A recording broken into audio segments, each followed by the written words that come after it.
Alright, so we're going to tear this little FC15 down here and have a look inside. Yeah, that's true, isn't it? So I got some after oil here, got a clean working surface, and we're gonna see what we got in there. I'm not gonna remove the carburetor because there's no point, but we're just gonna remove the pole starter. Oh, it looks like they used Loctite on there. It's good to see that. Oh, they used a little bit of red. Wonder why they used red instead of blue. Anyways, doesn't matter. Like I said, I have another one of these engines that's it's very good, and I was quite surprised at how much power it makes for only a 15. It's quite snappy. Let's have a peek inside and see what makes this little guy tick. Careful. Don't my brand new pole starter to go flying apart. I mean, like I said, I only paid, I think it was, with shipping it was, or no, the shipping was free. I believe it was 49 bucks is what I paid for this thing. So that is not too bad at all. Remove our one-way bearing here. Oh, it looks like it used almost the same pole starter as the HPI does.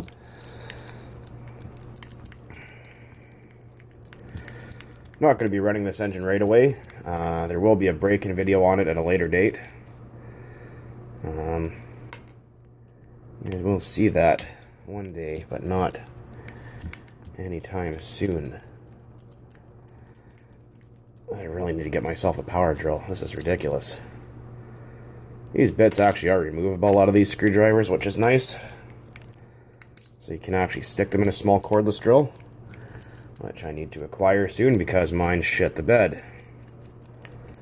Like I said, I wish we could have music on our YouTube videos, but we can't do that because people get too offended. Okay, let's remove our back plate. Oh. Okay. So it uses the same style of, it's got the little pin and spring in the end of the crankshaft there. It uses the same kind of rotary plate as a HPI 15 or 18. I believe most of the HPI engines are actually made by this company, FC Engines in Taiwan. They don't. There's a spring in the end of the crank too, so you gotta watch it. But you don't ever want to lose that little pin, because if you do, you're gonna be very pissed off with yourself. It's nice to see that they used all the same size fasteners for the engine, because I noticed with a lot of different companies they use many different size of fasteners. Or Phillips screws. Fuck, I hate those. Fucking horse shit. Worst freaking screw ever invented. The guy that invented the Phillips screw is still alive today. I'd freaking kick him square in the nuts. You get the JSI Japanese ones, and you get all that funny nonsense. Nonsense, because there is none. Okay. Get this head off here really quick. What are we doing? 4 minutes almost.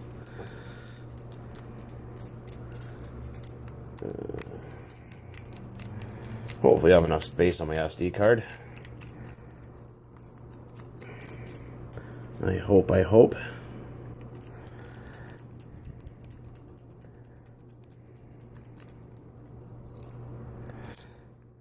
Okay, so it's a 2-piece cylinder head with a head button. And we got our little head button here. We got, is there a gasket stuck there? Okay, we got our head gaskets. It smells like Cosmoline almost. I'm not sure if that's what they're using or not, but as you can see, like I said, brand new. I'll try and pop this sleeve out. Oh no. Too slippery to grab. Let's find something here. What do we got? What do we got? Oh, got a piece of a zip tie there. Feed this zip tie through the exhaust port. And see if we can get our sleeve up high enough where we can get it out. Awful tight, let me tell you. Like I said, this is a Taiwanese-made engine. A lot of people think that if it's not made by Novorossi or OS or somebody like that, that it's not worth buying. Well, you're wrong. Completely wrong, because a lot of the Taiwanese stuff, in my opinion, especially like this little Force 15 here, are almost the same quality as the high-end stuff.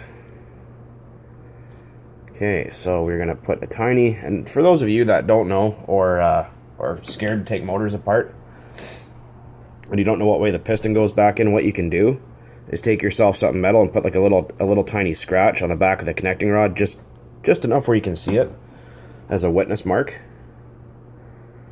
So we're gonna pop our piston out and have a look.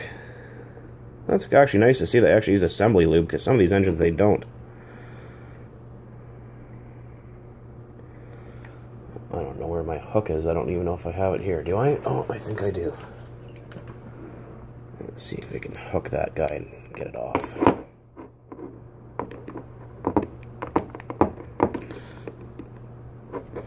Yeah, it's going to be stubborn. Hang on a second.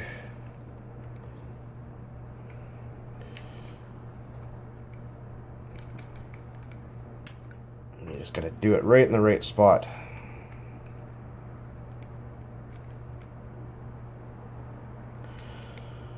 This is like my other engine. It's hard to get the connecting rod off.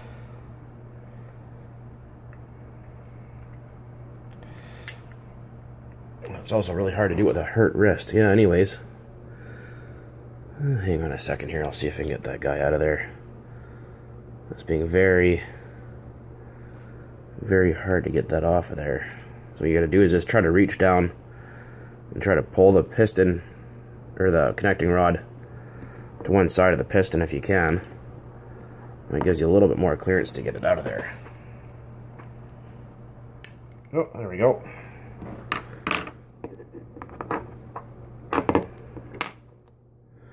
There's our piston. And pop out our crank.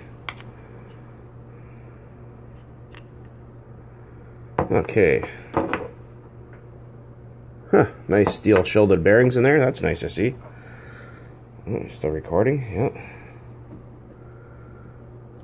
I think I'll clean this engine up before I put it back together. I'm not going to put it back together on film, but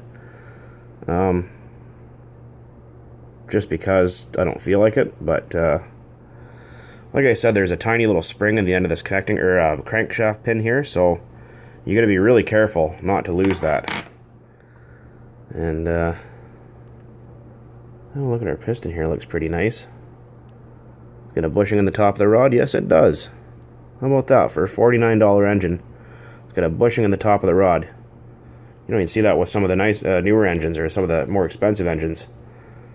But there's a little bit of a kind of gritty feeling on here, like there's something on the parts. So I'm going to clean everything really well before I stab it back together.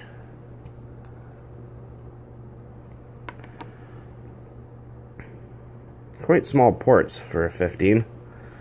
My 15 FE HPI engine has much larger ports than this.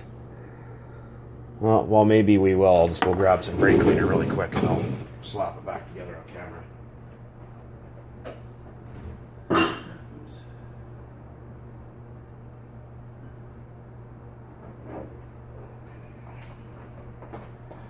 Use a little bit of good old-fashioned brake parts cleaner here. Get a chair with wheels on it. Make life a little easier.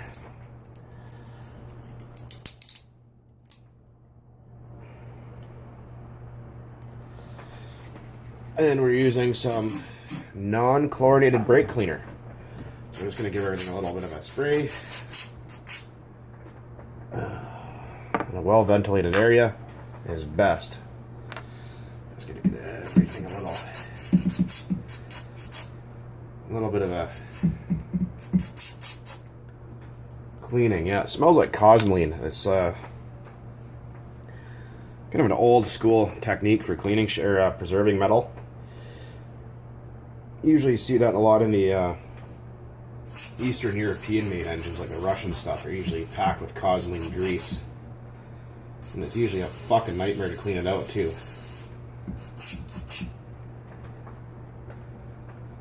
Okay. Nice and clean. I'm gonna give her a crank a little, make sure I don't lose that spring, because it'd be fucking screwed if I did.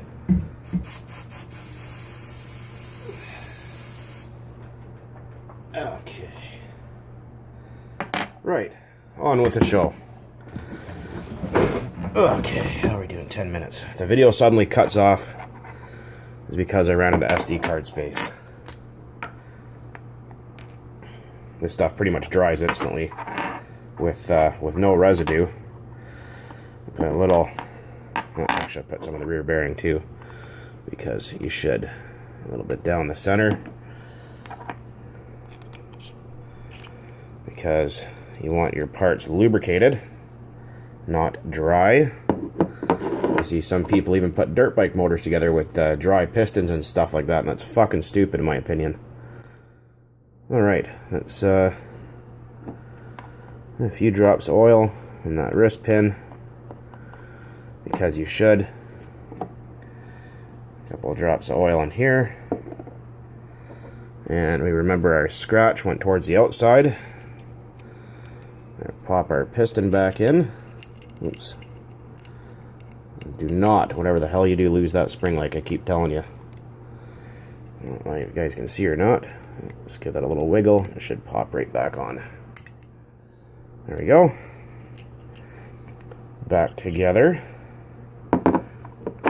And whenever I put my sleeves back in, I obviously put some afterburn oil on the inside, a little on the outside, just to aid in everything going back together nice. It also helps to kind of, there's a pin there and a notch there, so you want to line those two up. Aids in everything going back together easier. When people are freaked out by taking these engines apart, and it's nothing exotic, it's just like any other engine out there. And what I just did there is just to line up the piston. I didn't actually apply any force to it whatsoever. Make sure our pin is lined up. Well, I think I got it close. No, I didn't. There we go. You can feel the pinch. A lot of people ask, well, what's the hard spot at the top of the motor like that? Why doesn't it turn over free? That's called pinch. That's a good thing. If you don't have any pinch on your motor, or if your nitro engine has no pinch, it usually means your cylinder and piston are wore out. It's time to replace them. Okay, so we have enough oil in our cylinder and piston. Put another little drop in there. This motor is going to do some sitting for a while. I don't care about, you know, what people have to say about, oh, that's too much oil, whatever. I'd rather have a little bit more than not enough. Wah, wah, wah. Fucking bite me. You don't like it, don't watch. Simple as that. And we got our screws here. We're also going to give them a drop of oil. Actually, I'll just use some, those crazy, penetrating oil here. It smells like grapes.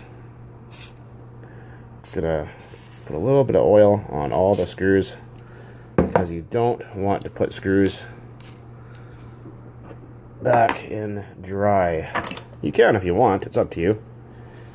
But I don't, because I like to prefer my shit doesn't get stripped. Not saying it's going to, but it just aids in everything going back together nicely without any snags.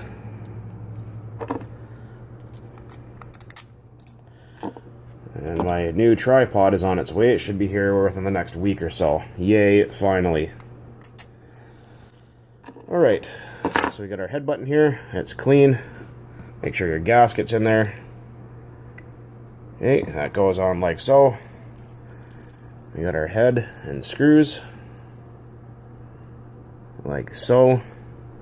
There's no direction on which way this head goes on. It's non-directional, so we're just going to drop it on and then run our screws down a little bit at a time.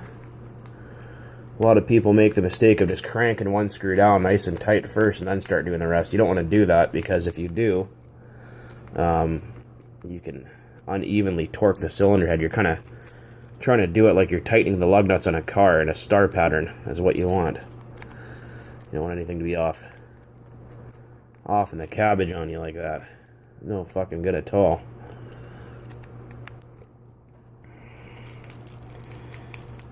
Can we do it in under 20 minutes? I think we can.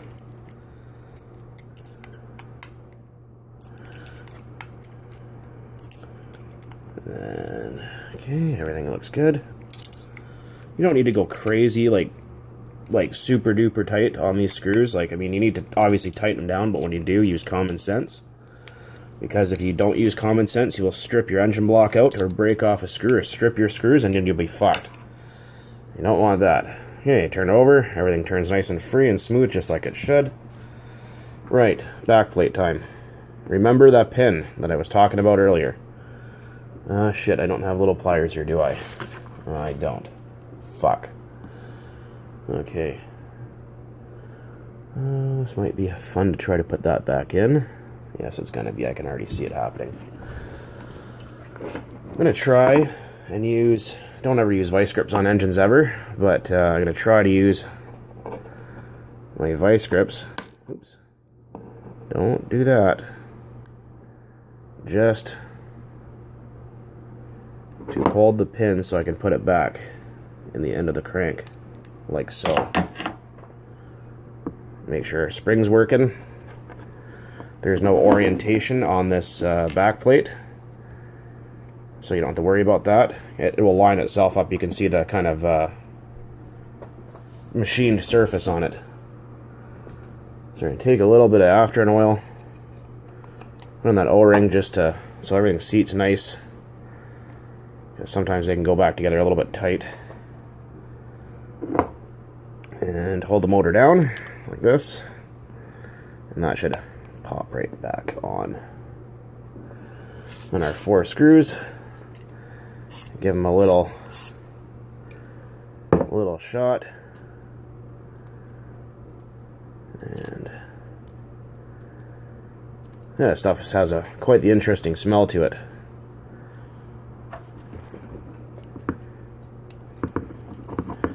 And the same thing goes, like, just with the cylinder head. Don't run one down tight, run it down even, or, you know, crisscross pattern. That way everything's right and proper. Not any issues with anything binding up anywhere or put something together sideways or whatever, so.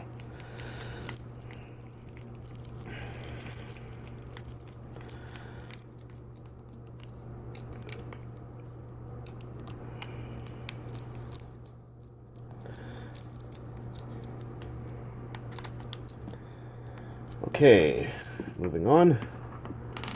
And our pull starter, don't forget your one-way bearing. Just a little bit of oil in that shaft. You don't need much, just a fart's worth is good. And we're gonna hit our screws again. A little, you don't really have to, but like I said, it's a dry steel going to dry aluminum, so I prefer to give them a little something so they have a fighting chance at surviving a long life of torture in my RC cars.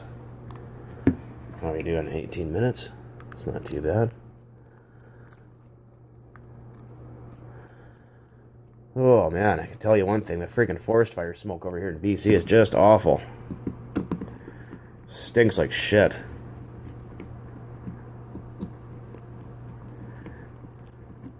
Yeah, they kind of went a little gung-ho there with a fucking red Loctite, but whatever. You don't really need it. You don't need to crank these screws down super tight either, because if you over-tighten them, your pull starter might not work properly. Anyhow, there it is. There's a little Force 15, FC Force 15. Tear down and a look inside and a little bit of a cleanup. Anyways, guys, you guys will see more on this at a later date. Thanks for watching as always, and you know, freaking keep burning nitro and stuff, or whatever the hell it is you guys do out there in YouTube land. Anyhow, take it easy.